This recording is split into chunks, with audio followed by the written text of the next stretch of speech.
بسم اللہ الرحمن الرحیم۔ السلام علیکم ورحمۃ اللہ وبرکاتہ۔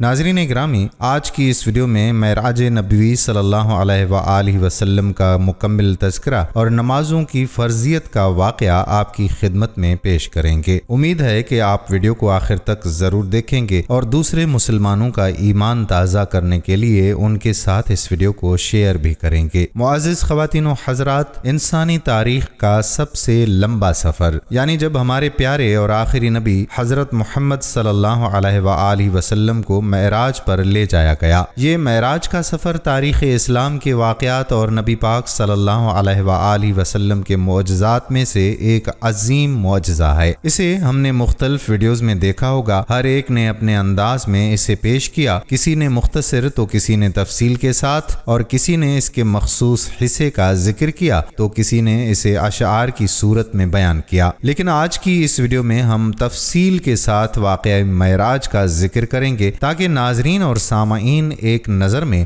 مکمل واقعہ معراج کو جان سکیں۔ لہٰذا آج کی اس ویڈیو میں ہم آپ کو بتائیں گے کہ معراج نبوی صلی اللہ علیہ وآلہ وسلم کا یہ تاریخی واقعہ اہل ایمان کی قوت میں اضافے اور منکرین کی بربادی کا سبب کیسے بنا، اور معراج پر اللہ نے حضور صلی اللہ علیہ وآلہ وسلم کو 3 خوبصورت تحفے کون سے دیے۔ آج کی اس ویڈیو میں آپ یہ بھی جانیں گے کہ معراج میں آپ صلی اللہ علیہ وآلہ وسلم نے کیا دیکھا، معراج کے اس سفر میں کیا واقعات پیش آئے، معراج میں نمازوں کی فرضیت کا واقعہ کیسے پیش آیا، یہ بھی آپ جانیں گے، اور سدرۃ المنتہا کیا ہے اس کے حوالے سے بھی آپ کو آگاہ کریں گے، اور آئنسٹائن کی تھیوری میں واقع معراج کا سائنسی ثبوت بھی آپ کو بتائیں گے۔ بلکہ ناظرین، معراج کی رات حضرت ابراہیم علیہ السلام نے نبی صلی اللہ علیہ وآلہ وسلم کو ایسا کیا عمل بتایا جس کے پڑھنے سے ہر غم پریشانی دور ہو جاتے ہیں، ہر دعا قبول ہو جاتی ہے۔ یہ عمل بھی ویڈیو میں آپ جانیں گے۔ ناظرین، معراج کا واقعہ مستند روایات کے مطابق رجب کی 27ویں تاریخ یعنی 26 اور 27 تاریخ کی درمیانی شب سن 1290 کو پیش آیا۔ اس واقعے کو اسراء اور معراج کہتے ہیں۔ اسراء کے لغوی معنی ہے رات کو چلانا یا لے جانا، جبکہ آپ اصلاح شریعت میں اسراء کے معنی ہیں رات کے ایک حصے میں رسول اللہ صلی اللہ علیہ وآلہ وسلم کا مسجد الحرام یعنی خانہ کعبہ سے مسجد اقصی یعنی بیت المقدس تک براق پر تشریف لے جانا ہے۔ یہ زمینی سفر تھا، اور چونکہ رات کے وقت ہوا تھا اس لیے اسے اسراء کہا جاتا ہے، جبکہ لفظ معراج عروج سے ہے، اور عروج کے معنی چڑھنے اور بلند ہونے کے ہیں، جبکہ معراج کے معنی زینے اور سیڑھی کے ہیں۔ اصلاح شریعت میں معراج سے مراد یہ ہے کہ نبی کریم صلی اللہ علیہ وآلہ وسلم کو رات کے ایک مختصر حصے میں روح اور جسم کے ساتھ مسجد اقصی یعنی بیت المقدس سے 7 آسمانوں اور جنت و دوزخ کے مشاہدات اور سیر کرائی گئی، اور آپ صلی اللہ علیہ وآلہ وسلم وہاں تک پہنچے جہاں تک اس سے قبل کوئی بشر نہیں پہنچا۔ آپ صلی اللہ علیہ وآلہ وسلم نے وہ کچھ مشاہدہ کیا جو اب تک دوسرے انبیاء علیہم السلام نے بھی نہیں کیا تھا۔ ان مشاہدات میں سب سے اہم، اعلیٰ اور عرفہ مشاہدہ یہ تھا کہ حضور صلی اللہ علیہ وآلہ وسلم اللہ تعالیٰ کے دیدار سے مشرف ہوئے۔ آپ صلی اللہ علیہ وآلہ وسلم نے اپنے رب کی بڑی بڑی نشانیاں دیکھیں۔ ارشاد باری تعالیٰ ہے، پاک ہے وہ ذات جو اپنے بندے کو راتوں رات مسجد حرام سے مسجد اقصی تک لے گئی، جس کے ماحول پر ہم نے برکتیں نازل کی ہیں تاکہ ہم انہیں اپنی کچھ نشانیاں دکھائیں۔ بے شک وہ ہر بات سننے والی اور ہر چیز دیکھنے والی ذات ہے۔ سورہ بنی اسرائیل آیت نمبر 1۔ جبکہ معراج یعنی آسمانوں پر جانے اور دیدار الہی سے مشرف ہونے کا تذکرہ سورۃ النجم کی ابتدائی آیات میں ہے۔ واقعہ اسراء و معراج 4 مراحل پر مشتمل ہے۔ سب سے پہلا مرحلہ یہ ہے کہ آپ صلی اللہ علیہ وآلہ وسلم کے ساتھ اس سفر میں مسجد الحرام سے لے کر 7 آسمانوں کی سیر، دیدار الہی اور پھر مکہ مکرمہ واپسی تک کیا حالات پیش آئے۔ دوسرا مرحلہ یہ ہے کہ اس سفر میں آپ صلی اللہ علیہ وآلہ وسلم نے کچھ ایسے عجائب قدرت کا مشاہدہ کیا کہ جن میں آپ کو اچھے اعمال کی جزا اور برے اعمال کی سزا مثالی شکل میں دکھائی گئی۔ تیسرا مرحلہ یہ ہے کہ اس سفر اسراء معراج کے مقاصد کیا تھے۔ چوتھا مرحلہ پہلا یہ ہے کہ جب آپ صلی اللہ علیہ وآلہ وسلم نے یہ واقعہ بیان فرمایا تو کفار مکہ اور مسلمانوں کا کیا رد عمل تھا۔ جہاں تک پہلے مرحلے کا تعلق ہے کہ سفر معراج میں کیا کیا امور کس کس طرح سے پیش آئے، اس کی تمام تفصیلات اور کیفیات یوں بیان ہوئی ہیں کہ ماہ رجب کی 27ویں شب آپ صلی اللہ علیہ وآلہ وسلم اپنی چچا زاد بہن ام ہانی رضی اللہ تعالی عنہ کے گھر محو استراحت تھے۔ مکان کی چھت شق ہوئی، اس میں سے حضرت جبرائیل علیہ السلام وارد ہوئے اور آپ صلی اللہ علیہ وآلہ وسلم کو اٹھایا۔ کچھ سوتے کچھ جاگتے یعنی نیم بیداری کی حالت میں آپ صلی اللہ علیہ وآلہ وسلم کو مسجد الحرام میں حتیم میں خانہ کعبہ سے بالکل متصل زمزم کے کنویں کے قریب لٹا دیا گیا۔ اب آپ مکمل طور پر بیدار تھے اور تمام حالات کا مشاہدہ فرما رہے تھے۔ آپ صلی اللہ علیہ وآلہ وسلم کے سینہ مبارک کو حلق کے گڑھے سے لے کر ناف تک چاک کیا گیا۔ آپ صلی اللہ علیہ وآلہ وسلم کا قلب مبارک نکال کر اسے زمزم کے پانی سے بھرے ہوئے ایک سونے کے تشت میں دھویا گیا۔ پھر ایک اور تشت آیا جس میں ایمان اور حکمت اور نور نبوت تھا، وہ قلب میں بھر دیا گیا اور پھر قلب اطہر کو اس کے اصلی مقام پر رکھ کر آپ صلی اللہ علیہ وآلہ وسلم کا سینہ درست کر دیا گیا۔ آپ صلی اللہ علیہ وآلہ وسلم کے سامنے ایک سفید جانور لایا گیا جو جسامت میں گھوڑے سے کچھ چھوٹا تھا، جس کا نام براق تھا۔ براق برق سے ہے، برق کے اصلی معنی بجلی کے ہیں اور براق کے معنی بجلی کی طرح تیز دوڑنے والے کے ہیں۔ چونکہ اس جانور کی رفتار بہت زیادہ تھی، یہاں تک کہ اس کا ایک قدم وہاں جا کر پڑتا تھا جہاں تک انسان کی نگاہ پہنچ سکتی تھی۔ آپ صلی اللہ علیہ وآلہ وسلم براق پر سوار ہو گئے۔ آپ صلی اللہ علیہ وآلہ وسلم کے ساتھ حضرت جبرائیل علیہ السلام تھے۔ راستے میں آپ صلی اللہ علیہ وآلہ وسلم کا گزر ایک ایسی زمین پر ہوا جہاں کھجور کے درخت بہت کثرت سے تھے۔ اس زمین پر آپ صلی اللہ علیہ وآلہ وسلم نے 2 رکعت نماز نفل پڑھی۔ حضرت جبرائیل علیہ السلام نے بتایا کہ یہ مدینہ کی زمین ہے جہاں آپ صلی اللہ علیہ وآلہ وسلم ہجرت کر کے آئیں گے۔ آپ صلی اللہ علیہ وآلہ وسلم کی اگلی منزل طور سینا تھی، یہاں بھی آپ نے شجر طور کے پاس 2 رکعت نماز نفل پڑھی۔ حضرت جبرائیل امین علیہ السلام نے بتایا کہ یہ وہ مقام ہے جہاں اللہ تبارک و تعالی حضرت موسیٰ علیہ السلام سے ہم کلام ہوئے۔ آپ صلی اللہ علیہ وآلہ وسلم کی تیسری منزل بیت اللحم تھی، یہاں بھی آپ نے 2 رکعت نماز نفل پڑھی۔ حضرت جبرائیل علیہ السلام نے بتایا کہ یہ وہ مقام ہے جہاں حضرت عیسیٰ علیہ السلام کی پیدائش ہوئی۔ وہاں سے آپ صلی اللہ علیہ وآلہ وسلم مسجد اقصی تشریف لے گئے اور وہاں آپ نے انبیاء کی امامت فرمائی۔ اس طرح آپ صلی اللہ علیہ وآلہ وسلم امام الانبیاء کے لقب سے مشہور ہوئے۔ جب آپ مسجد سے باہر تشریف لائے تو شراب اور دودھ کے 2 پیالے خدمت اقدس میں پیش کیے گئے۔ آپ نے دودھ کا پیالہ اٹھا لیا۔ حضرت جبرائیل علیہ السلام نے کہا کہ آپ نے فطرت کو پسند فرمایا، شراب سے آپ کی امت گمراہ ہو جاتی۔ وہاں سے آپ صلی اللہ علیہ وآلہ وسلم حضرت جبرائیل علیہ السلام کے ہمراہ پہلے آسمان کے دروازے پر پہنچے جسے باب حفصہ کہا جاتا ہے۔ فرشتوں نے پر تپاک استقبال کیا۔ یہاں ایک بزرگ ہستی سے ملاقات ہوئی تو حضرت جبرائیل علیہ السلام نے بتایا کہ یہ نسل انسانی کے بانی اول بشر حضرت آدم علیہ السلام ہیں۔ آپ صلی اللہ علیہ وآلہ وسلم نے انہیں سلام کیا۔ انہوں نے سلام کا جواب دیتے ہوئے کہا، اے صالح بیٹے، اور نبی کے الفاظ استعمال کیے۔ ان کے دائیں بائیں جانب بے شمار لوگ تھے، دائیں طرف دیکھتے تو مسکراتے اور بائیں جانب نظر پڑتی تو غمگین ہو جاتے۔ آپ صلی اللہ علیہ وآلہ وسلم نے سوالیہ نظروں سے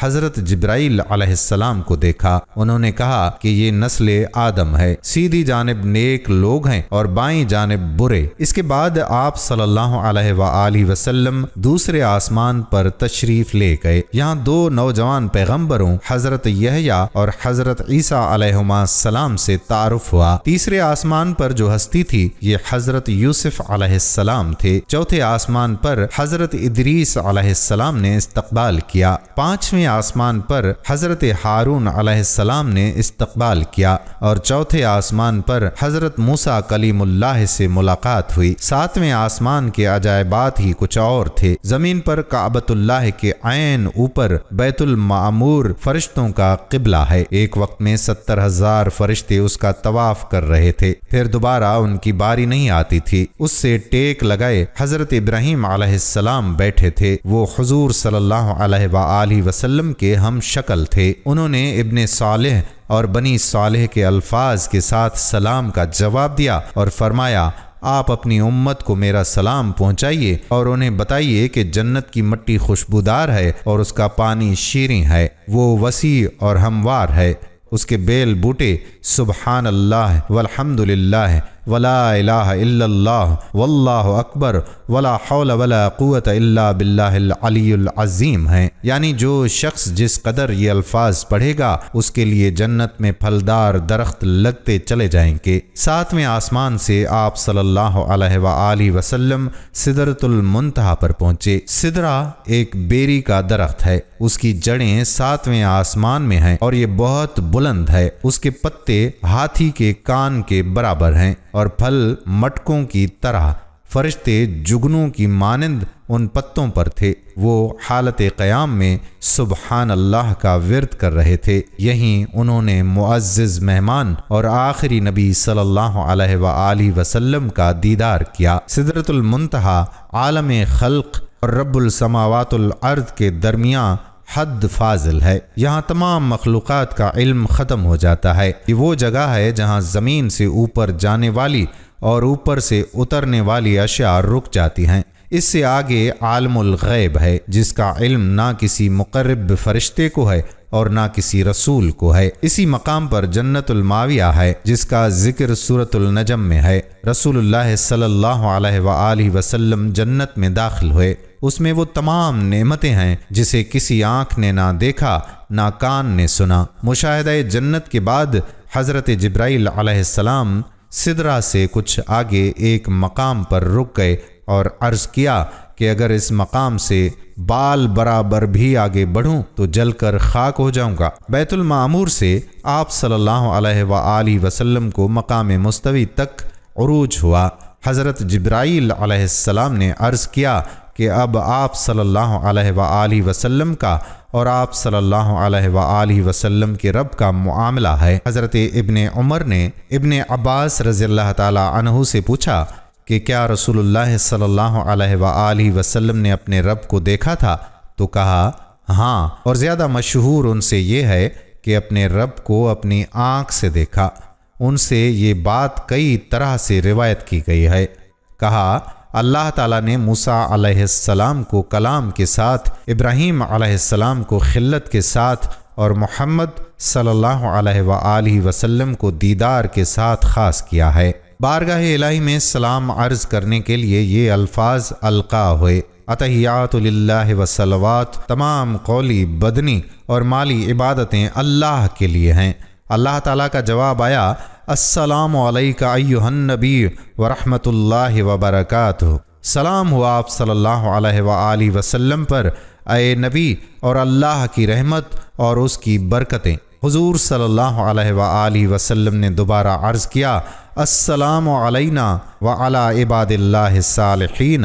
سلام ہو ہم پر اور اللہ تعالیٰ کے تمام نیک بندوں پر۔ اس پر حضرت جبرائیل علیہ السلام اور ملائکہ میں سے ہر ایک کی آواز سنائی دی، اشہد اللہ الہ الا اللہ واشہد ان محمدً عبدہ ورسولہ۔ میں گواہی دیتا ہوں کہ اللہ کے سوا کوئی معبود نہیں، اور میں گواہی دیتا ہوں کہ محمد صلی اللہ علیہ وآلہ وسلم اللہ کے بندے اور اس کے رسول ہیں۔ اس ملاقات میں اللہ تعالیٰ نے آپ صلی اللہ علیہ وآلہ وسلم کو 3 ایسی چیزیں عطا فرمائیں جو آپ صلی اللہ علیہ وآلہ وسلم سے پہلے کسی نبی کو نہیں دیں۔ نمبر 1، معراج کا تحفہ 5 فرض نمازوں کی صورت میں دیا گیا۔ نمبر 2، سورۃ البقرہ کی آخری 3 آیات براہ راست حق شانہ سے عطا ہوئیں۔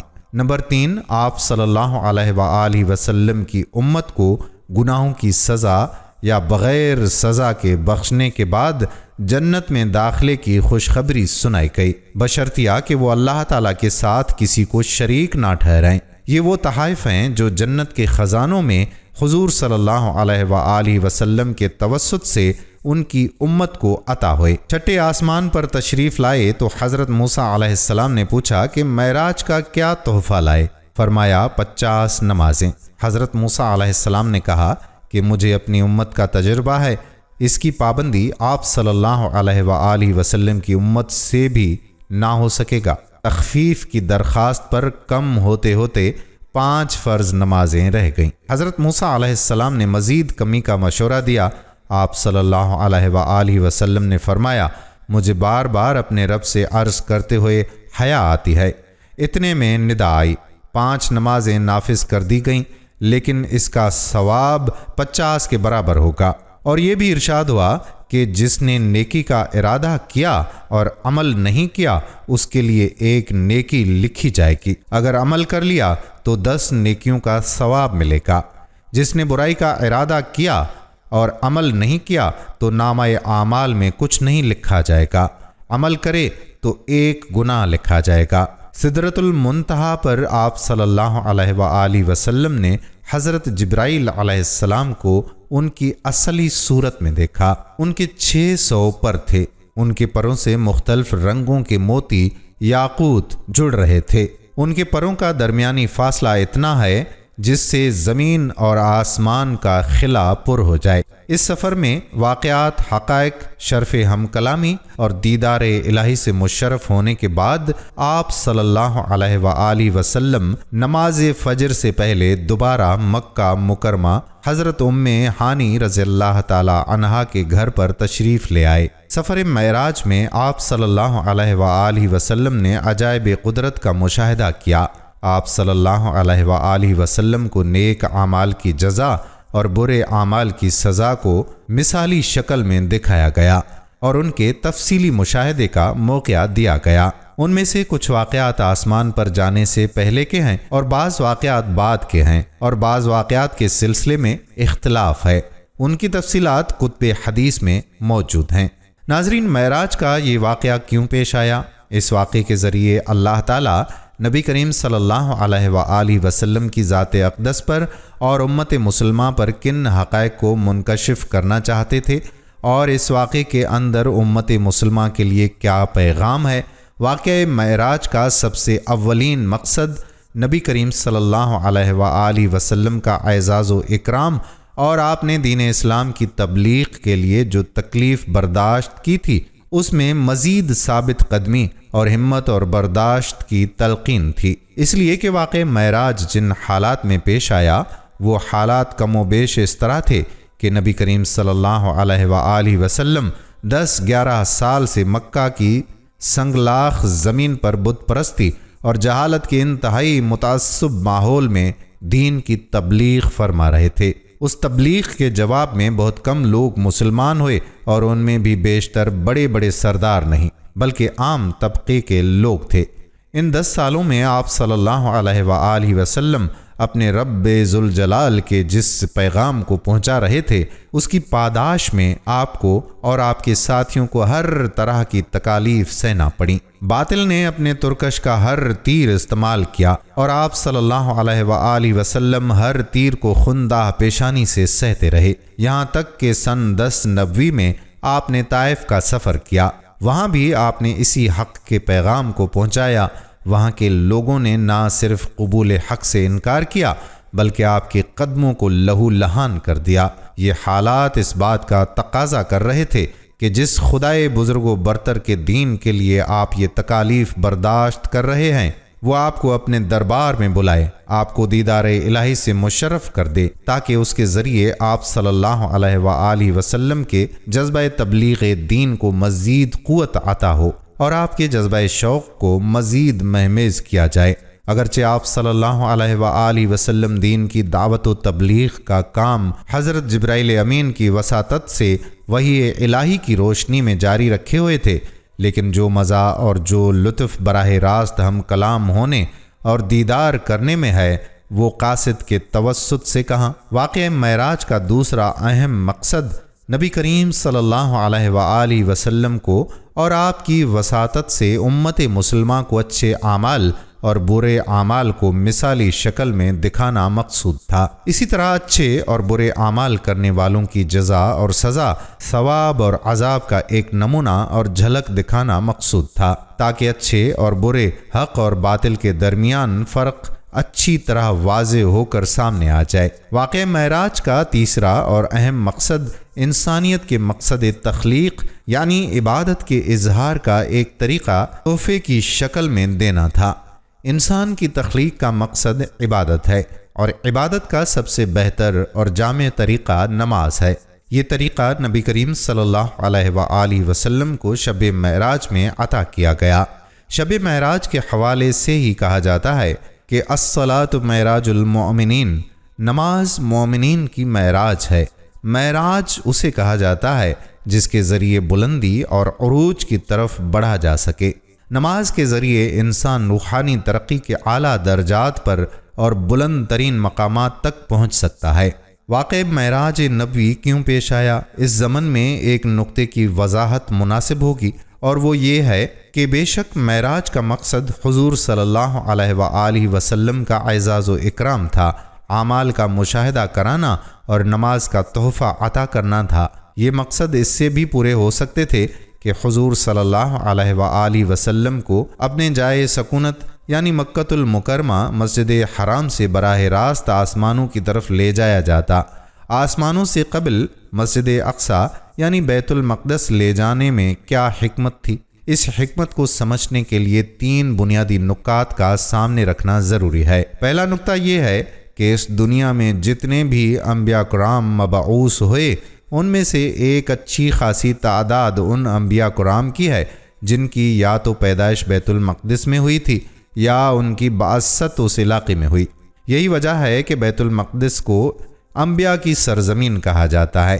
دوسرا نقطہ یہ ہے کہ بیت المقدس مسلمانوں کا قبلہ اول رہا ہے، یہاں تک حضور صلی اللہ علیہ وآلہ وسلم 15 شعبان 2 ہجری تک بیت المقدس کی طرف رخ کر کے نماز ادا فرماتے تھے، اور پھر تحویل قبلہ کے ذریعے مکہ مکرمہ یعنی خانہ کعبہ کی طرف رخ کرنے کا حکم دیا گیا۔ تیسرا نقطہ یہ ہے کہ بے شک اسلام کا مرکز مکہ مکرمہ اور مدینہ منورہ ہے، لیکن حضور صلی اللہ علیہ وآلہ وسلم کی بعثت صرف اہل مکہ یا اہل حجاز یا اہل عرب کے لیے نہیں تھی، بلکہ آپ کی بعثت تمام عالم کے لیے، قیامت تک کے لیے ہے۔ ان 3 نکات کو سامنے رکھ کر یہ بات بخوبی سمجھی جا سکتی ہے۔ در حقیقت آپ صلی اللہ علیہ وآلہ وسلم کو صرف صاحب معراج نہیں بلکہ امام الانبیاء یعنی تمام انبیاء کی امامت کرنے کا شرف بھی حاصل ہونا تھا، اور تمام انبیاء کی امامت کے لیے بیت المقدس سے بہتر کون سی جگہ ہو سکتی تھی کہ جہاں بہت سے انبیاء مبعوث ہوئے۔ پھر بیت المقدس کی طرف جانے اور وہاں سے آسمانوں کی طرف جانے میں اس بات کی طرف اشارہ بھی تھا کہ اسلام صرف ان لوگوں کے لیے نہیں آیا جو صرف خانہ کعبہ کو اپنا قبلہ سمجھتے ہیں، بلکہ اسلام بیت المقدس والوں کے لیے بھی ہے۔ اور اب نبی کریم صلی اللہ علیہ وآلہ وسلم کی بعثت سے بیت المقدس والے اور مکہ مکرمہ والے سب ایک ہی نبی حضرت محمد صلی اللہ علیہ وآلہ وسلم کے تابع فرمان ہو جائیں۔ اب یہودیت اور عیسائیت منسوخ ہو گئیں، بلکہ بیت المقدس کی طرف سفر اور وہاں سے آسمانوں کی طرف جانے میں ایک حکیمانہ انداز میں یہودیت اور عیسائیت کو اسلام کی طرف راغب کیا گیا کہ تمہارے مقامات مقدسہ مسلمانوں کے بھی مقدس مقامات ہیں۔ یہودیت کے اور عیسائیت کے جو اصل خد و خال تھے، اسلام بھی ان اصولوں کی دعوت دیتا ہے۔ ناظرین، واقعہ معراج کی جو تفصیلات اور معلومات آپ نے ابھی تک سنی، ان میں مسلمانوں کی عملی زندگی کے لیے چند اہم سبق ہیں۔ ہر مسلمان کو 5 وقتہ نماز کی ادائیگی کا اہتمام کرنا چاہیے۔ 5 وقتہ نماز ایسی اہم عبادت ہے کہ اللہ تعالیٰ نے بغیر کسی واسطے کے اپنے پیارے حبیب صلی اللہ علیہ وآلہ وسلم کو شب معراج کے تحفے کے طور پر اس امت محمدیہ کے لیے پیش کیا۔ اس لیے اللہ تعالیٰ کی جانب سے پیش کیے جانے والے اس تحفے کا حق یہ ہے کہ ان نمازوں کو اپنے وقت پر اس کے تمام فرائض و واجبات اور سنن و آداب کا خیال رکھتے ہوئے ادا کیا جائے۔ واقعہ معراج کی تفصیلات کو پڑھا جائے تو ان میں آپ صلی اللہ علیہ وآلہ وسلم کو جن گناہوں کی سزا مثالی شکل میں دکھائی گئی، ان گناہوں سے مکمل بچیں۔ ان کی سزائیں اتنی خطرناک اور اذیت ناک ہیں کہ ان کے تصور سے ہی انسان کو خوف آنے لگتا ہے۔ اللہ نہ کرے اگر ہم ان برے کاموں میں مبتلا ہو گئے تو کیسے ان سزاؤں کو برداشت کر سکیں گے؟ اللہ تعالیٰ ان برائیوں سے ہماری اور تمام مسلمانوں کی حفاظت فرمائے، آمین۔ واقعہ معراج میں آپ صلی اللہ علیہ وآلہ وسلم کو مسجد حرام یعنی خانہ کعبہ سے مسجد اقصیٰ یعنی بیت المقدس لے جانے اور وہاں پر انبیاء کرام کی امامت کے ذریعے یہ بتا دیا گیا کہ بیت المقدس بھی مسلمانوں کے لیے مقدس مقامات میں سے ایک ہے اور اس کا احترام اور تقدس مسلمانوں کے عقیدے کا حصہ اور اس کی حفاظت اور اس کو بے حرمتی سے بچانا اسلامی غیرت کا تقاضا ہے۔ مسجد اقصیٰ یعنی بیت المقدس مسلمانوں کا قبلہ اول ہے۔ حضور صلی اللہ علیہ وآلہ وسلم اور صحابہ کرام علیہم اجمعین نے پوری مکی اور مدنی زندگی کے تقریباً 1 سال 6 ماہ تک بیت المقدس کی طرف رخ کر کے نماز ادا کی۔ ان تمام حقائق کی روشنی میں مسجد اقصیٰ پر یہودیوں کا قبضہ غاصبانہ اور ظالمانہ ہے، لہٰذا مسلمانوں کو اپنے قبلہ اول کو یہودیوں سے آزاد کرانے کی ہر جدوجہد میں حصہ لینا چاہیے، اور انشاءاللہ ایک وقت آئے گا کہ مسلمان اس میں کامیاب ہوں گے۔ ناظرین، اللہ رب العزت کا عمومی ضابطۂ نظام اور قانون یہ ہے کہ جب کسی بندے سے امتحان لیتا ہے وہ کامیاب ہوتا ہے تو اللہ رب العزت اس امتحان کی کامیابی پہ دنیا و آخرت کے انعامات سے نوازتا ہے۔ گزشتہ انبیاء علیہم السلام سے اللہ تعالیٰ نے امتحانات لیے اور وہ تمام کے تمام کامیاب بھی ہوئے، لیکن سب سے بڑے امتحانات ہمارے نبی صلی اللہ علیہ وآلہ وسلم سے لیے ہیں۔ حضور اکرم صلی اللہ علیہ وآلہ وسلم نے اعلان نبوت کے بعد مکہ مکرمہ کی 13 سالہ زندگی میں امتحانات اور قربانیوں کی انتہا کر دی۔ سب سے پہلے جو حضور صلی اللہ علیہ وآلہ وسلم نے اعلان نبوت فرمایا تو آپ صلی اللہ علیہ وآلہ وسلم کے چچا ابو لہب نے مخالفت کی۔ صرف مخالفت ہی نہیں بلکہ بد دعائیہ کلمات کہے۔ اس نے کہا، اے محمد، تیرے ہاتھ ٹوٹ جائیں، کیا تو نے اس لیے جمع کیا تھا؟ اس کا جواب اللہ رب العزت نے دیا، ابو لہب تو برباد ہو، تو نے میرے لاڈلے محمد صلی اللہ علیہ وآلہ وسلم کو یہ بد دعا کیوں دی؟ یہ بہت بڑا حملہ جو اس نے کیا، یعنی نبی کریم صلی اللہ علیہ وآلہ وسلم کی مخالفت دیکھیے۔ سب سے پہلے دعوت میں حضور صلی اللہ علیہ وآلہ وسلم کا چچا مقابلے میں کھڑا ہوا تھا، اور ادھر جب نبی کریم صلی اللہ علیہ وآلہ وسلم مکہ مکرمہ کی گلیوں میں جاتے ہیں تو آپ صلی اللہ علیہ وآلہ وسلم کی چچی ام جمیل آپ صلی اللہ علیہ وآلہ وسلم کے راستے میں کانٹے بچھاتی ہے۔ حضور صلی اللہ علیہ وآلہ وسلم دین کی دعوت کے لیے نکلتے ہیں تو نبی کریم صلی اللہ علیہ وآلہ وسلم کا سگا چچا ابو جہل آپ صلی اللہ علیہ وآلہ وسلم کی مخالفت کرتا ہے۔ آدمی غیروں سے لڑائی لڑ لیتا ہے لیکن اپنوں سے لڑائی نہیں لڑتا۔ ہمارے ہاں عموماً ایک جملہ لوگ اپنی زبان سے کہہ دیتے ہیں کہ تیری جگہ کوئی اور ہوتا تو میں دیکھتا بات کیسے کرتا ہے، مجھے تیری عمر رشتے کا حیا ہے۔ آپ صلی اللہ علیہ وآلہ وسلم عام آدمی کے خلاف ہاتھ اور زبان استعمال نہیں کرتے تھے، اور جب مد مقابل چچا اور چچی ہو پھر آپ خود اندازہ فرمائیں کہ حضور صلی اللہ علیہ وآلہ وسلم کے دل پر کیا گزرتی ہوگی کہ اپنے گھر کے لوگ مخالفت کر رہے ہیں۔ پھر حضور صلی اللہ علیہ وآلہ وسلم پر وہ دور بھی آیا کہ حضور صلی اللہ علیہ وآلہ وسلم کے سگے چچا ابو لہب نے نبوت کی دونوں بیٹیوں رقیہ اور ام کلثوم رضی اللہ تعالی عنہما کو عتبہ اور عتیبہ سے طلاق دلوائی ہے۔ کتنا بڑا امتحان ہوگا۔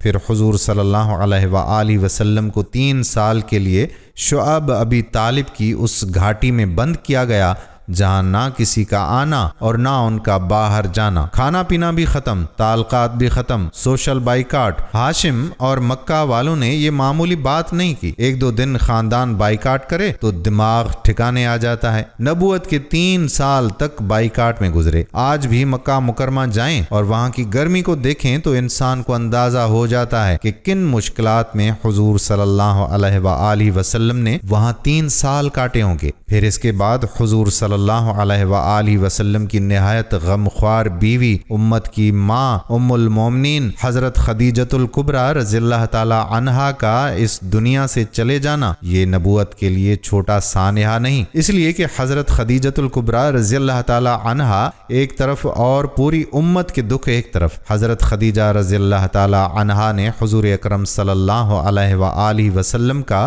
بے حد ساتھ دیا، بے حد تعاون کیا، اپنی ساری دولت نبوت پر نثار کر دی، اپنی گود ہمیشہ نبوت کی راحت کے لیے پیش کی ہے۔ اس عورت نے حضور صلی اللہ علیہ وآلہ وسلم کا اس قدر ساتھ دیا ہے کہ دنیا بھر کے غموں کو اپنے سینے میں سمیٹ لیا ہے۔ اس پر میں عموماً ایک بات کہتا رہتا ہوں کہ اگر پوری دنیا انسان کو دکھ دے اور گھر والے اس کو سکھ دیں تو بندے کو دنیا کے دکھ محسوس نہیں ہوتے، اور اگر پوری دنیا انسان کو سکھ دے اور گھر والے دکھ دیں تو دنیا کے سکھ آدمی کو سکھ محسوس نہیں ہوتے۔ پوری دنیا کے دکھ ایک طرف اور گھر کا سکھ ایک طرف، پوری دنیا کے سکھ ایک طرف اور گھر کا دکھ ایک طرف۔ دنیا میں کسی بندے نے تحریک کی کام کرنا ہو تو اسے سب سے بڑا جو سہارا چاہیے ہوتا ہے وہ اس کی بیوی اور اس کے گھر والے ہوتے ہیں۔ رسول اکرم صلی اللہ علیہ وآلہ وسلم کو اماں خدیجہ رضی اللہ تعالی عنہا کی شکل میں بہت بڑا سہارا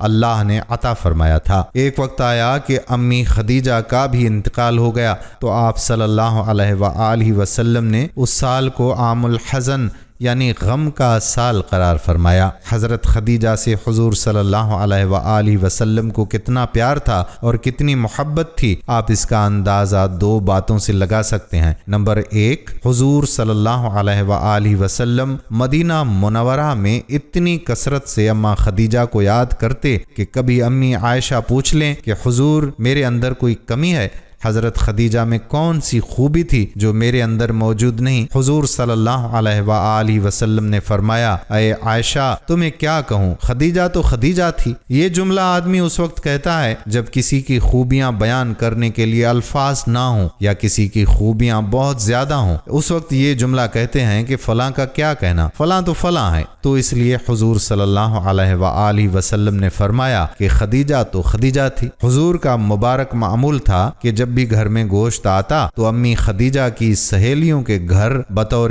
ہدیہ بھیجا کرتے تھے۔ ایک واقعہ جو میں بتا رہا تھا اس سے آپ اندازہ لگائیں کہ مکہ مکرمہ میں جو پہلی جنگ کافروں اور مسلمانوں کے درمیان ہوئی اس جنگ کا نام بدر ہے۔ رسول اکرم صلی اللہ علیہ وآلہ وسلم کے اس جنگ میں مد مقابل آنے والے حضور صلی اللہ علیہ وآلہ وسلم کے چچا زاد بھی تھے۔ ان میں ایک رشتہ دار حضرت زینب آپ کی بیٹی کے شوہر ابو العاص جو آپ کے داماد تھے۔ اگر کسی کے مقابلے میں اس کا داماد کھڑا ہو تو سسر ہی بتا سکتا ہے کہ اس کے دل پر کیا گزر رہی ہے، لیکن حضور پر یہ گزری کہ چچا اور چچا زاد اور داماد مقابلے میں، کفر اور اسلام کی جنگ ہے، خون دینا بھی ہے خون لینا بھی ہے، کس قدر مشکل دور ہوگا۔ ابو العاص گرفتار ہو گیا، قیدیوں میں شامل ہو گیا، نبی اکرم صلی اللہ علیہ وآلہ وسلم کی خدمت میں لایا گیا تو حضور صلی اللہ علیہ وآلہ وسلم نے مشاورت کے ساتھ یہ فیصلہ کیا کہ جو تم میں سے فدیہ دے سکتا ہے، غالباً 40 درہم مقرر ہوئے، وہ فدیہ دے اور رہا ہو جائے، اور جو فدیہ نہیں دے سکتا وہ صحابہ کے بچوں کو علم سکھائے، اس کے بعد وہ بھی چھوٹ سکتا ہے۔ ابو العاص نے فدیہ کے لیے ایک ہار پیش کیا جو حضرت زینب نبی صلی اللہ علیہ وآلہ وسلم کی بیٹی لخت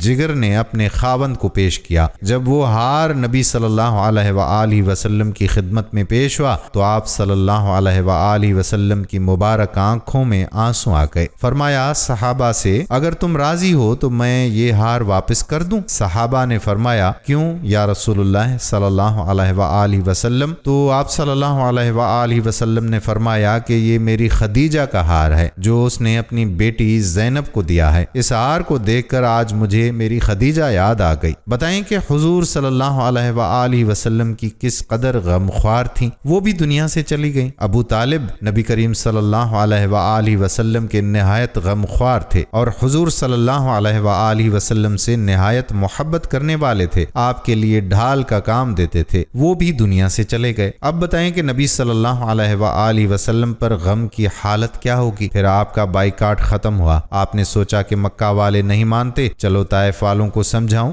طائف پہنچے تو طائف کے سرداروں نے حضور صلی اللہ علیہ وآلہ وسلم کی بات ماننے کی بجائے آپ صلی اللہ علیہ وآلہ وسلم کے پیچھے طائف کے لونڈے اور اوباش لڑکے لگا دیے کہ ان کو مارو۔ انہوں نے تالیاں بجائیں اور پتھر مارے۔ جب حضور بیٹھ جاتے تو کھڑا کر کے پھر مارا جاتا۔ حضور اکرم صلی اللہ علیہ وآلہ وسلم کے ساتھ ایک غلام بھی تھا۔ سوچو کہ حضور صلی اللہ علیہ وآلہ وسلم پر کیا گزر رہی ہوگی۔ مکہ والوں نے ستم کیا، بائیکاٹ کیا، اتنے ستم کے باوجود طائف گئے، طائف والوں نے بھی لہو لہان کر دیا۔ پھر حضور صلی اللہ علیہ وآلہ وسلم واپس مکہ تشریف لائے۔ جبرائیل امین بھی آسمان سے اتر آئے اور کہا کہ حضور اجازت دیں، مکہ والوں کو ہم کچل کر رکھ دیں، انہوں نے بہت زیادتی کی ہے۔ اے اللہ، ان کو معلوم نہیں میں ان کا کتنا خیر خواہ ہوں، اے اللہ ان کو ہدایت عطا فرما۔ اب بتائیں کہ حضور صلی اللہ علیہ وآلہ وسلم کا دل کتنا ٹوٹا ہوگا۔ نبی نے امتحانات میں کامیابی کی انتہا کر دی تو پھر اللہ نے حضور صلی اللہ علیہ وآلہ وسلم کو عرش پر بلا کر اعزازات سے نواز کر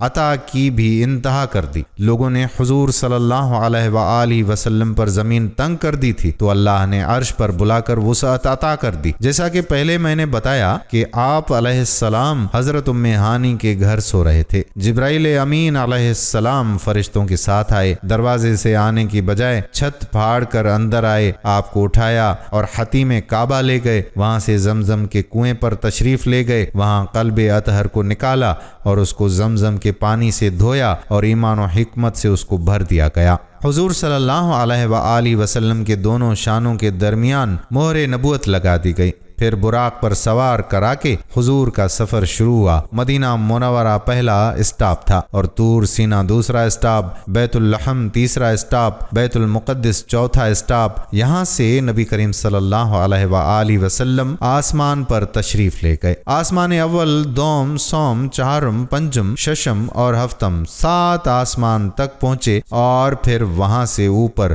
آپ سدرۃ المنتہا تک گئے، سریر الاقلام تک، پھر عرش معلی تک، وہاں سے واپس تشریف لائے ہیں۔ یہاں میں نے 1-2 باتیں عرض کرنی ہیں جو ہمارے احکامات کے متعلق ہیں۔ ایک بات یہ سمجھ لیں کہ حضور صلی اللہ علیہ وآلہ وسلم جب معراج کے سفر پر جا رہے تھے تو راستے میں 3 اہم واقعات حضور صلی اللہ علیہ وآلہ وسلم کے ساتھ پیش آئے۔ ان میں ایک واقعہ حضور صلی اللہ علیہ وآلہ وسلم کے ساتھ یہ پیش آیا کہ آپ نے ایک ایسی قوم کو دیکھا جو تخم ریزی کرتے ہیں، فصل کاٹتے ہیں اور بیچتے ہیں۔ ادھر انہوں نے فصل کی بوائی کی، ادھر وہ بڑی ہو گئی، انہوں نے فصل کو کاٹ لیا، فصل کو کاٹا، پھر اتنی بڑی ہو گئی۔ جبرائیل امین سے پوچھا یہ کون لوگ ہیں؟ جبرائیل نے فرمایا اے اللہ کے رسول، یہ وہ لوگ ہیں جو اللہ کے راستے میں خرچ کرتے ہیں، اللہ نے اس کے بدلے انہیں یہ نعمت عطا فرمائی ہے۔ پھر حضور اکرم صلی اللہ علیہ وآلہ وسلم ایک ایسی قوم پر سے گزرے کہ جن کے سر پتھروں کے ساتھ کچلے جا رہے ہیں۔ سر پر پتھر مارا، سر زخمی ہو گیا، پھر سر ٹھیک ہو گیا، پھر مارا، پھر زخمی ہو گیا، پھر پتھر لینے گئے، سر پھر ٹھیک ہو گیا، بار بار سر پتھر سے کچلا جا رہا ہے۔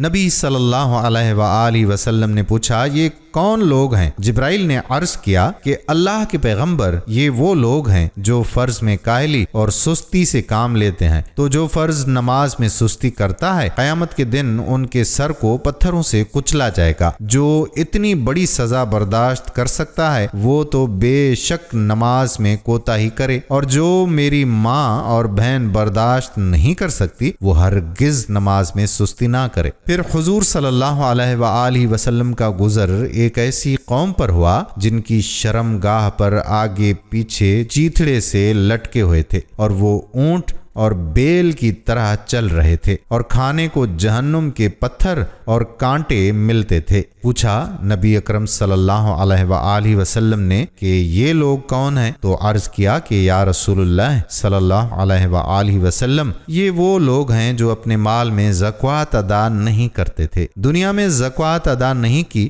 آج جہنم کے پتھر اور کانٹے کھانے پر مجبور ہیں۔ اس لیے مرد و عورت دونوں کو اس بات کا اہتمام کرنا چاہیے کہ اپنے مال میں سے زکوٰۃ ادا کریں۔ بعض لوگ یہ سمجھتے ہیں کہ جو بینک میں پیسہ ہے صرف اس پر زکوٰۃ ہے، جو عورتیں گھر میں زیور استعمال کرتی ہیں ان زیوروں پر بھی زکوٰۃ ادا کرنا واجب ہے، اور بعض عورتیں کہتی ہیں کہ زیور میں نے پہنا ہے، زکوٰۃ اس کی خاوند نے ادا کرنی ہے۔ عورت کے زیور پر خاوند کے ذمے زکوٰۃ ادا کرنا نہیں ہے۔ ہاں، اگر خاوند بیوی مشاورت کے ساتھ طے کر لیں اور خاوند خوشی خوشی سے دے دے تو دے سکتا ہے، ورنہ زیور پہننا ہی نہیں چاہیے۔ اگر زکوٰۃ ادا نہیں کر سکتی تو زیور وہ پہنے جو زکوٰۃ ادا کر سکتی ہیں۔ پھر حضور صلی اللہ علیہ وآلہ وسلم کا گزر ایک ایسی قوم پر سے ہوا جن کے سامنے دو قسم کے گوشت موجود ہیں، ہنڈیا میں پکا ہوا اچھا گوشت اور ایک ہنڈیا میں پکا ہوا گندا بدبودار گوشت، اور یہ اچھا گوشت چھوڑ کر گندا گوشت کھا رہے ہیں۔ پوچھا جبرائیل امین یہ کون لوگ ہیں؟ عرض کی کہ یا رسول اللہ صلی اللہ علیہ وآلہ وسلم، یہ وہ لوگ ہیں جن کے پاس حلال پاک منحوکہ بیویاں موجود ہیں اور ان کو یہ چھوڑ کر غیر محرم اور ناپاک عورتوں کے ساتھ بدکاری کرتے ہیں۔ اسی طرح یہ وہ عورتیں ہیں جو پاک اور حلال شوہر کو چھوڑ کر زنا کی لعنت میں لت پت ہیں۔ اللہ تعالی حفاظت فرمائے، آمین۔ زنا اتنا سخت گناہ ہے، بہت بڑا جرم ہے۔ یہ بات ذہن نشین فرمائیں کہ شادی شدہ عورت کا نامحرم مرد سے تعلق رکھنا کنواری لڑکی کے تعلق رکھنے سے بڑا گناہ ہے، اور دنیا میں خدا نے سزا کا فرق یہ کیا ہے کہ اگر عورت کنواری ہے اور مرد کنوارا ہو اور ان کے ناجائز تعلقات ہوں تو ان کو 100 کوڑے مارے جائیں گے، اور اگر شادی شدہ ہو تو شریعت کوڑوں کی بات نہیں کرتی بلکہ کندھوں تک زمین میں دفن کر کے پتھروں کے ساتھ مار مار کر قتل کر دیا جائے۔ اسے رجم کہتے ہیں کیونکہ جرم بہت بڑا ہے۔ اگرچہ کنواری لڑکی کا جرم بھی بڑا ہے لیکن شادی شدہ کا جرم اس سے بھی بڑا ہے۔ جب اس کے پاس حلال موجود ہے تو حرام کے پاس کیوں گئی؟ بہرحال پھر حضور صلی اللہ علیہ وآلہ وسلم کا گزر ایک ایسی لکڑی پر ہوا جس کے پاس سے گزرتی ہے اس کو چیر دیتی ہے۔ پوچھا جبرائیل امین یہ لکڑی کون سی ہے؟ انہوں نے کہا کہ یا رسول اللہ صلی اللہ علیہ وآلہ وسلم، یہ لکڑی نہیں، یہ وہ لوگ ہیں جو ڈاکے ڈالتے اور چوریاں کرتے تھے۔ ان کے گندے عمل کو بیان کرنے کے لیے یہ مثال دی۔ پھر آپ نے ایک ایسے شخص کو دیکھا جس کے پاس لکڑیوں کا ایک بہت بڑا گٹھا ہے، اس نے سر کے اوپر لادی ہیں لیکن وہ لکڑیاں اٹھائی نہیں جاتی۔ پوچھا جبرائیل یہ کون ہے؟ انہوں نے کہا کہ یا رسول اللہ صلی اللہ علیہ وآلہ وسلم، یہ وہ شخص ہے جس پر بندوں کے حقوق اور امانتوں کا بوجھ پہلے سے موجود ہے، اوپر سے اور اٹھاتا ہے۔ پہلے حق ادا نہیں ہوتے، مزید حقوق اپنے ذمے لیتا ہے۔ یاد رکھیں کہ اپنے ذمے ایسا حق نہ لیں جسے ادا نہ کر سکیں۔ دوسروں کے حقوق ادا کرنے کی کوشش کریں۔ خاوند کے ذمے بیوی کے حقوق، والد کے حق علیحدہ ہیں، ہمسائے کے حقوق الگ ہیں اور مسلمانوں کے حقوق الگ ہیں۔ الگ الگ حقوق کو شریعت کے دائرے میں رہ کر ادا کرنا ضروری ہے۔ اس بات کا پورا اہتمام کریں کہ دنیا سے اس حال میں جائیں کہ آپ کے ذمے کسی کا کوئی حق نہ ہو۔ کہیں ایسا نہ ہو کہ تلاوت بھی کرتے رہیں، نمازیں بھی پڑھتے رہیں، مدرسے میں تعلیم بھی حاصل کرتے رہیں، اور قیامت کے دن اتنے بوجھ موجود ہوں کہ سارے اعمال ان حقوق کے بدلے ان حقداروں کو دے دیں اور ہم تہی دامن رہ جائیں۔ نبی کریم صلی اللہ علیہ وآلہ وسلم نے فرمایا، صحابہ تم جانتے ہو مفلس و نادار کون ہے؟ کہا یا رسول اللہ صلی اللہ علیہ وآلہ وسلم، جس کے پاس مال اور پیسہ موجود نہ ہو۔ حضور اکرم صلی اللہ علیہ وآلہ وسلم نے فرمایا، نہیں، بلکہ مفلس وہ شخص ہے جس کے پاس اچھے اعمال موجود ہوں لیکن لوگوں کے حقوق ادا نہ کیے ہوں۔ قیامت کے دن آئے گا، وہاں حقوق کے بدلے اعمال دینے ہوں گے۔ کسی کو گالی دی ہوگی، کسی کی چوری کی ہوگی، کسی کی غیبت کی ہوگی، سارے اعمال لے کر حقداروں کو دے دیے جائیں گے۔ ایک وقت آئے گا کہ اس کے اعمال ختم ہو جائیں گے اور لوگوں کے حقوق اب بھی باقی ہوں گے، تو پھر ان لوگوں کے گناہ لے کر اس کے سر پر ڈال دیے جائیں گے۔ اس لیے اگر کسی کے حقوق ہیں تو دنیا میں ہی ادا کر کے جائیں، آخرت میں ادا کرنا بہت مشکل ہے۔ پھر آپ نے دیکھا کہ بعض لوگ ایسے بھی ہیں کہ جن کی زبانیں لوہے کی قینچیوں سے کاٹی جا رہی ہیں۔ پوچھا یہ کون لوگ ہیں؟ کہا یا رسول اللہ صلی اللہ علیہ وآلہ وسلم، یہ وہ لوگ ہیں جو علماء ہیں، واعظ ہیں، لوگوں کو تو تعلیم دیتے ہیں لیکن خود عمل نہیں کرتے۔ جیسا کہ پہلے بتایا ہے کہ آپ صلی اللہ علیہ وآلہ وسلم معراج پر گئے، جب واپس آئے تو اللہ تعالیٰ نے 3 تحفے عطا فرمائے۔ ایک 5 نمازوں کا تحفہ اللہ سے لے کر آئے، ان کا اہتمام کریں، یہ خدائی تحفہ ہے۔ جیسے آپ کو کوئی بھائی رشتہ دار ملنے آئے اور تحفہ لائے تو بندہ کتنے شوق سے قبول کرتا ہے کہ میری بہن نے بھیجا ہے، میرے باپ نے بھیجا ہے۔ اس طرح سے نماز حضور اکرم صلی اللہ علیہ وآلہ وسلم اللہ کا تحفہ لے کر آئے ہیں۔ نمبر 2، سورۃ البقرہ کی آخری 3 آیتیں۔ اللہ نے فرمایا کہ تیسرا تحفہ یہ ہے کہ آپ کی امت میں جو بندہ شرک نہیں کرے گا، اس بندے کی معافی کا میں اللہ وعدہ کرتا ہوں۔ شرک سے بڑا دنیا میں کوئی گناہ نہیں ہے۔ خواتین و حضرات، رسول اللہ صلی اللہ علیہ وآلہ وسلم کی معراج کا سب سے اہم مرحلہ تیسرا مرحلہ ہے، اور در حقیقت معراج مصطفیٰ صلی اللہ علیہ وآلہ وسلم وہ تیسرا مرحلہ ہی ہے۔ یہ سدرۃ المنتہا سے لے کر وصال ربوبیت کا مرحلہ ہے۔ اس مرحلے کو اپنی حیثیت اور علم کے مطابق بیان کرنے سے قبل ایک اہم نقطہ پیش ہے کہ اللہ کریم نے رسول اللہ صلی اللہ علیہ وآلہ وسلم کے بارے میں فرمایا کہ ہم نے آپ کو تمام جہانوں کے لیے رحمت بنا کر بھیجا۔ آپ قرآن کریم کے الفاظ پر غور کریں کہ فرمایا تمام جہانوں کے لیے رحمت، لہٰذا رسول اللہ صلی اللہ علیہ وآلہ وسلم اس جہان دنیا کے لیے، آسمانوں کے لیے اور جہاں جہاں آباد ہے، چاہے وہ یہ زمین ہو یا کوئی اور سیارہ، ہماری کہکشاں میں یہ ہمارا سولر سسٹم ہو یا کائنات میں کہیں دور لاکھوں نوری سال کی دوری پر موجود کسی اور کہکشاں میں کوئی اور سولر سسٹم، سدرۃ المنتہا ہو یا جنت الفردوس کے محلات ہوں، جہاں کہیں بھی کوئی جہان ہے، وہاں رسول اللہ صلی اللہ علیہ وآلہ وسلم کی رسالت و رحمت موجود۔ گویا تمام مخلوق اور تمام جہان رسول اللہ صلی اللہ علیہ وآلہ وسلم کی رحمت کے تحت ہیں، لہٰذا جو بھی جگہ، شے، مکان اور جہان خود رحمت نبی صلی اللہ علیہ وآلہ وسلم کے تحت ہوں، وہاں اس نبی صلی اللہ علیہ وآلہ وسلم کی معراج کا کمال کیسے ممکن ہے؟ معراج کا کمال تو تبھی ہوگا کہ جب نبی صلی اللہ علیہ وآلہ وسلم اپنی حدود رسالت و رحمت سے نکل کر خاص وصال ربوبیت کے انوار و تجلیات میں جائے گا۔ اللہ کریم نے سورۃ النجم میں ارشاد فرمایا کہ اور تمہارے صاحب حضور نبی کریم صلی اللہ علیہ وآلہ وسلم اپنے سفر معراج میں بھٹکے نہ بہکے۔ اس آیت کریمہ کا اطلاق بھی معراج کے تیسرے مرحلے میں ہی ہوتا ہے، کیونکہ اس سے پہلے تو لاکھوں فرشتے ساتھ تھے، براق کی سواری تھی، لے جانے والے جبرائیل امین تھے، تو اس پورے سیر میں بھٹکنے اور بہکنے کا سوال ہی پیدا نہیں ہوتا۔ اس آیت کا اطلاق ہی تب ہوا جب جبرائیل نے کہا یا رسول اللہ صلی اللہ علیہ وآلہ وسلم، اگر میں انگلی کے ایک پور کے مانند بھی اس سے آگے بڑھا تو ضرور جل جاؤں گا۔ قرآن و حدیث میں پہلے 2 مراحل کے کئی واقعات موجود ہیں، لیکن تیسرے مرحلے کا بغیر وضاحت و تفصیل فقط اشارتاً بیان ہے، کیونکہ انسانی عقل جہاں تک بھی ترقی کر لے تیسرے مرحلے کے ادراک کی ابتدا کو بھی نہیں پہنچ سکتی۔ اس لیے کہ اللہ کریم نے اس مرحلے کے بارے میں فقط اتنا فرمایا کہ پھر وہ رب کریم اپنے محبوب سے اور قریب ہوا اور پھر اور زیادہ قریب ہو گیا، پس پھر رب کریم اور نبی کریم صلی اللہ علیہ وآلہ وسلم کے درمیان 2 کمانوں آسمانوں کا فاصلہ رہ گیا۔ وصال خداوندی میں وہ فاصلہ اس سے بھی کم ہو گیا۔ پھر اس یعنی اللہ کریم نے جو چاہا اپنے بندہ خاص یعنی رسول مکرم صلی اللہ علیہ وآلہ وسلم پر وحی فرمائی۔ غور فرمائیں کہ اللہ کریم نے قرب و وصال کی کوئی حد ہی بیان نہیں کی، بلکہ فقط اتنا کہہ دیا کہ 2 کمانوں سے بھی زیادہ قریب ہو گئے، اور پھر جو چاہا وہ اللہ نے وحی فرمایا۔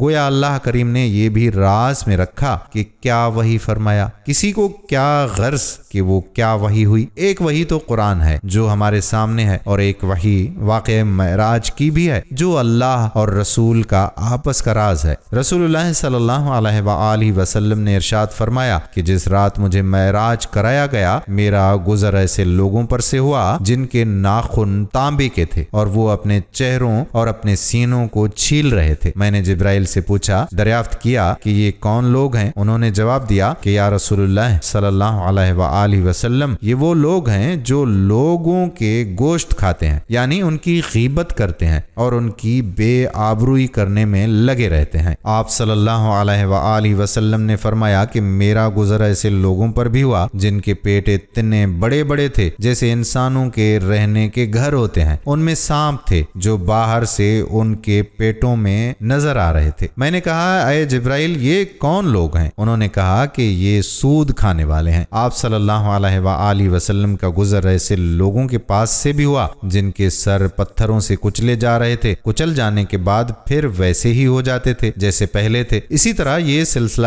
جاری رہتا تھا، ختم نہیں ہو رہا تھا۔ آپ صلی اللہ علیہ وآلہ وسلم نے پوچھا، یہ کون لوگ ہیں؟ جبرائیل علیہ السلام نے کہا کہ یہ لوگ فرض نماز میں سستی کرنے والے ہیں۔ آپ صلی اللہ علیہ وآلہ وسلم کا گزر ایسے لوگوں پر سے ہوا جن کی شرم گاہوں پر آگے اور پیچھے چیتھڑے لپٹے ہوئے تھے اور اونٹ اور بیل کی طرح چرتے ہیں، کانٹے دار اور خبیث درخت اور جہنم کے پتھر کھا رہے ہیں۔ آپ صلی اللہ علیہ وآلہ وسلم نے پوچھا، یہ کون لوگ ہیں؟ جبرائیل علیہ السلام نے فرمایا کہ یہ وہ لوگ ہیں جو اپنے مالوں کی زکوٰۃ ادا نہیں کرتے تھے۔ آپ صلی اللہ علیہ وآلہ وسلم کا ایسی قوم پر سے بھی گزر ہوا کہ جن کی زبانیں اور باتیں لوہے کی قینچیوں سے کاٹی جا رہی تھیں۔ جبرائیل علیہ السلام نے بتایا کہ یہ آپ صلی اللہ علیہ وآلہ وسلم کی امت کے بے عمل عالم ہیں۔ اسی طرح آپ کا گزر خوشبو والی جگہ سے ہوا۔ حضرت جبرائیل علیہ السلام نے بتایا کہ یہ جنت ہے اور بدبو والی جگہ جہنم سے بھی گزر ہوا۔ حضرت ابن عباس رضی اللہ تعالی عنہ کی روایت صحیح بخاری و مسلم میں موجود ہے، جس میں ہے کہ آپ صلی اللہ علیہ وآلہ وسلم نے دجال اور داروغ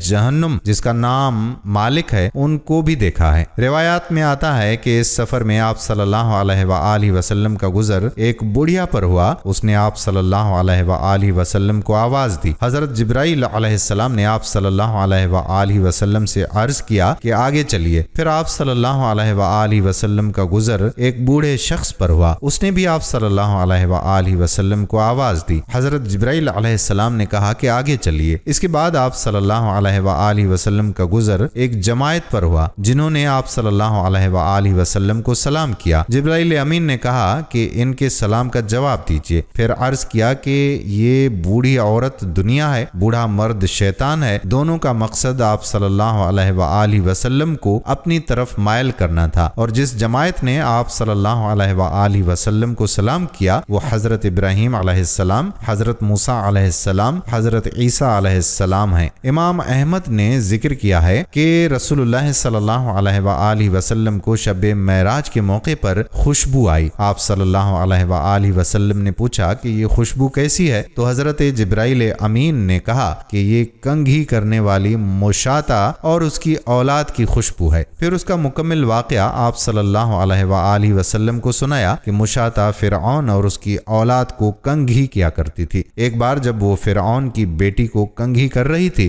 اچانک اس کے ہاتھ سے کنگھی گر گئی تو اس نے کہا بسم اللہ۔ فرعون کی بیٹی نے دریافت کیا کہ کیا میرے باپ کے بارے میں کیا کہہ رہی ہے؟ اس نے جواب دیا کہ نہیں، بلکہ جو میرا اور تیرے باپ کا رب ہے یعنی اللہ رب العزت۔ فرعون کی بیٹی نے معاملہ اپنے باپ کی دربار تک پہنچا دیا۔ فرعون نے مشاطہ سے پوچھا کہ کیا تو میرے علاوہ کسی کو رب مانتی ہے؟ اس عورت نے بڑی دلیری سے جواب دیا کہ ہاں، جو میرا اور تیرا رب ہے۔ چنانچہ فرعون نے تیش میں آ کر ایک تانبے کے بڑے برتن میں پانی گرم کرایا اور حکم حکم دیا کہ اس مشاطہ اور اس کی اولاد کو اس کھولتے ہوئے پانی میں پھینک دیا جائے۔ پھر فرعون نے مشاطہ سے پوچھا کہ تیری کوئی آخری خواہش ہے؟ اس نے کہا کہ میری اور میری اولاد کی ہڈیاں اکٹھی کر کے ایک جگہ دفنا دینا۔ چنانچہ اس کی اولاد کو ایک ایک کر کے ابلتے ہوئے پانی میں ڈال دیا گیا۔ جب اس کے شیر خوار بچے کی باری آئی تو خاتون کی ممتا نے جوش مارا اور وہ ذرا پیچھے ہٹی تو اس شیر خوار بچے نے کہا، اماں جان بے خوف و خطر اس میں کود جا، آخرت کا عذاب دنیا کے عذاب سے زیادہ سخت ہے۔ چنانچہ مشاطہ اس کھولتے ہوئے پانی میں کود گئی۔ اسی طرح آپ صلی اللہ علیہ وآلہ وسلم نے چند اہل جنت کے احوال بھی مشاہدہ فرمائے۔ چنانچہ آپ کا گزر ایک ایسی قوم پر ہوا جو ایک ہی دن میں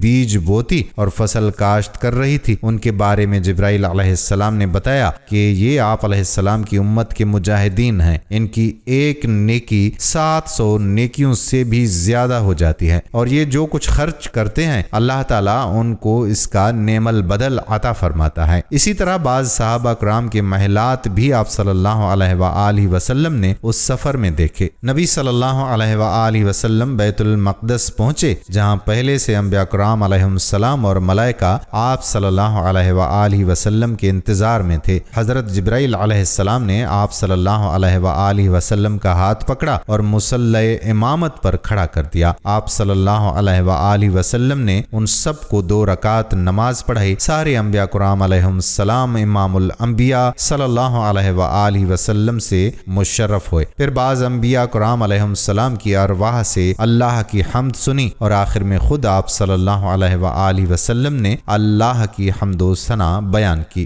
امام زرقانی نے اس واقعے کو مفصل ذکر کیا ہے۔ اس کے بعد جب آپ صلی اللہ علیہ وآلہ وسلم مسجد سے باہر تشریف لائے تو آپ صلی اللہ علیہ وآلہ وسلم کے سامنے پانی اور شراب اور دودھ کا ایک پیالہ پیش کیا گیا۔ آپ صلی اللہ علیہ وآلہ وسلم نے دودھ کا پیالہ لیا، جس پر جبرائیل امین نے کہا کہ آپ صلی اللہ علیہ وآلہ وسلم نے دین فطرت کو لیا ہے۔ اگر آپ شراب کا پیالہ لیتے تو آپ کی امت گمراہ ہو جاتی، اور اگر آپ پانی کا پیالہ لیتے تو آپ کی امت غرق ہو جاتی۔ پھر بیت المقدس سے عرش معلی تک کا سفر شروع ہوا۔ چنانچہ بالترتیب پہلے تا 7ویں آسمان پر آپ صلی اللہ علیہ وآلہ وسلم نے حضرت آدم، حضرت عیسیٰ، حضرت یوسف، حضرت ادریس، حضرت ہارون، حضرت موسیٰ اور حضرت ابراہیم علیہ السلام سے ملاقاتیں فرمائی۔ پہلے آسمان پر ملاقات حضرت آدم علیہ السلام سے ہوئی، ان کا حق پہلے بنتا تھا کیونکہ آپ ابو الانبیاء ہیں۔ پھر حضرت عیسیٰ علیہ السلام سے ہوئی۔ حضرت عیسیٰ علیہ السلام وہ نبی ہیں جنہیں اللہ تعالیٰ نے زندہ آسمان پر اٹھا لیا، پھر دوبارہ اللہ تعالیٰ نے اتارنا ہے۔ اس کے بعد حضرت یوسف علیہ السلام سے ملاقات کرائی حضور صلی اللہ علیہ وآلہ وسلم کو یہ بتانے کے لیے کہ جیسے آپ صلی اللہ علیہ وآلہ وسلم نے مکہ میں اپنوں سے سختیاں جھیلی ہیں، یوسف علیہ السلام کے ساتھ بھی اپنوں نے یہ حشر کیا تھا، لیکن ایک وقت آیا تھا کہ یہ فاتح بنے تھے، انہوں نے اپنوں کو معاف کیا تھا۔ حضور صلی اللہ علیہ وآلہ وسلم ایک وقت آنا ہے کہ آپ صلی اللہ علیہ وآلہ وسلم نے بھی فاتح بننا ہے، تو یوسف علیہ السلام کی طرح آپ صلی اللہ علیہ وآلہ وسلم نے بھی معاف کر دینا ہے۔ پھر حضرت ادریس علیہ السلام سے ملاقات ہوئی۔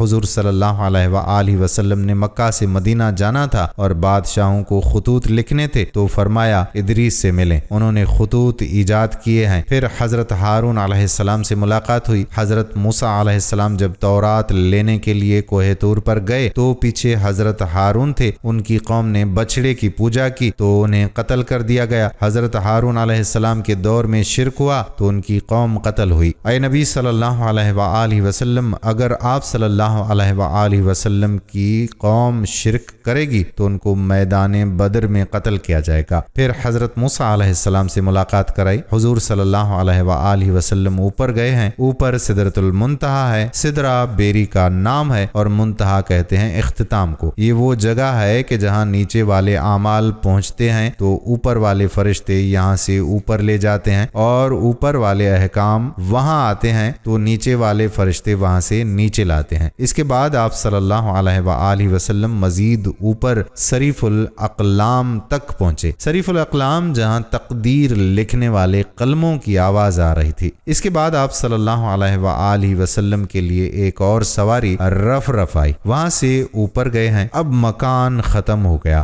اور لامکان آ گیا ہے۔ میرے نبی صلی اللہ علیہ وآلہ وسلم عرش معلی تک پہنچے ہیں۔ اسی موقع پر 5 نمازوں کی فرضیت کا حکم ہوا۔ پہل تو 50 نمازوں کا حکم تھا۔ بعض روایات سے یہ بھی معلوم ہوتا ہے کہ سورۃ البقرہ کی آخری چند آیات بھی اسی سفر معراج میں بطور تحفہ آپ صلی اللہ علیہ وآلہ وسلم کو عنایت کی گئیں۔ آپ صلی اللہ علیہ وآلہ وسلم رات کے مختصر وقت میں تاریخ انسانی کا سب سے طویل سفر طے کیا، جس میں مکہ مکرمہ سے بیت المقدس جانا، انبیاء کرام اور ملائکہ کی امامت، پھر وہاں سے آسمانوں تک تشریف لے جانا، انبیاء کرام سے ملاقات اور سدرۃ المنتہا، صریف الاقلام، قاب قوسین تک رسائی، جنت و دوزخ کا مشاہدہ کر کے واپس تشریف لائے۔ صبح اٹھ کر آپ صلی اللہ علیہ وآلہ وسلم نے اپنے رات والے واقعے کو بیان کیا تو قریشی جھٹلانے لگے۔ قریش مکہ حضور اکرم صلی اللہ علیہ وآلہ وسلم سے بیت المقدس کے احوال دریافت کرنے لگے تو اللہ تبارک و تعالی نے بیت المقدس کو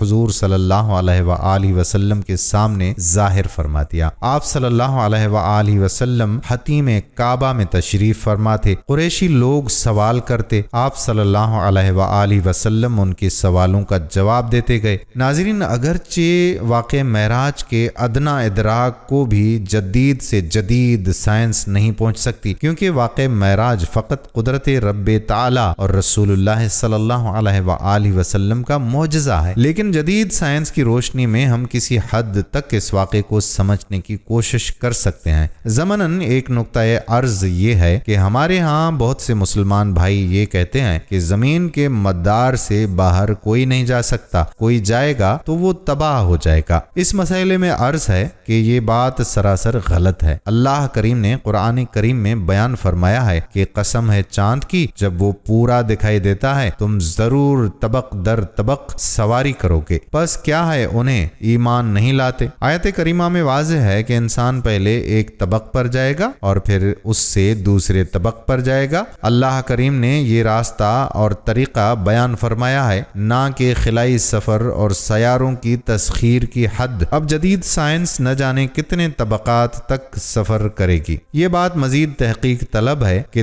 طبق سے مراد ایک سیارہ ہے یا خلائی اسٹیشن یا ایک پورا سولر سسٹم۔ لہٰذا انسان کا خلا میں جانا اور دیگر سیاروں کو تسخیر کرنا ممکن نہیں۔ جدید دور میں انسان نے چاند تک سفر کرنے کے بعد دیگر سیاروں کو تسخیر کرنے کے لیے بھی کمر کس رکھی ہے، لیکن جدید ترین ٹیکنالوجی کے باوجود انسان روشنی کی رفتار یعنی 1,86,000 میل یعنی 3 لاکھ کلومیٹر فی سیکنڈ کے مطابق سفر نہیں کر سکتا۔ روشنی کی رفتار کو حاصل کرنے میں کئی رکاوٹیں ہیں۔ 1905 عیسوی میں جدید دنیا کے سائنسدان البرٹ آئنسٹائن نے تھیوری آف ریلیٹیوٹی پیش کی۔ اس تھیوری میں آئنسٹائن نے واضح کیا کہ ٹائم اینڈ اسپیس کی تمام مشکلات اس نظریے کے مکمل ادراک کے بغیر سمجھنا ناممکن ہے۔ آئنسٹائن برسوں سوچ بچار اور تحقیق کے بعد اس نقطے پر پہنچا کہ روشنی کی 90% رفتار سے سفر کرنے والے جسم کا حجم نصف رہ جاتا ہے